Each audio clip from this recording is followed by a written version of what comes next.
delluwaat leen wax ni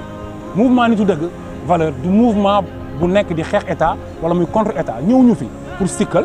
ñëw ñu fi pour xeex kenn ñëw ñu pour yàqal kenn dañu ñëw pour fàttali naam ñun ñëpp ñoo bokkoon ànd di xeex lañ doon xeex dafa may kaddu ak mbébét ak sabab ay principe yu tax ñu doon xeex principe yooyu ñun ci loolu lañ nekk ba tey nous sommes mu leer il faut mu leer nag lépp loo xam ne am nañ ko ñun si moyen ci lu légal quoi je veux dire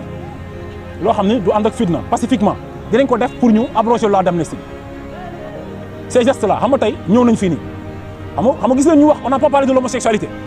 te tous les Sénégalais savent ñun fan la ñu xeex homosexualité tool on n'a pas parlé de l'homosexualité parce qu'on doit revenir parce que boobu dafa strict di la ba spécial lay doon mais juste pour vous dire que ni dafa am yoo xam ne ñun duñ ko foowee parce que jigéen ëmbul doomam 9 mois ba pare wasin ko ci jàmm ngénte ko fay muy jàng di toppatoo ba mu màgg ne léng mu lay xeexal alkaati dóor ko bal mu dee après nga naan nangam di ngay jeexi jaaxal ñun nekkuñ si loolu te on négocie pas ça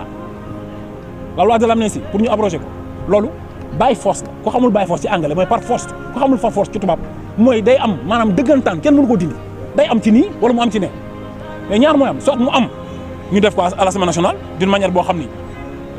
mu rafet mu officiel mu rafet coow du am dara du am wa ilaa ñu fitnaal leen ba mu am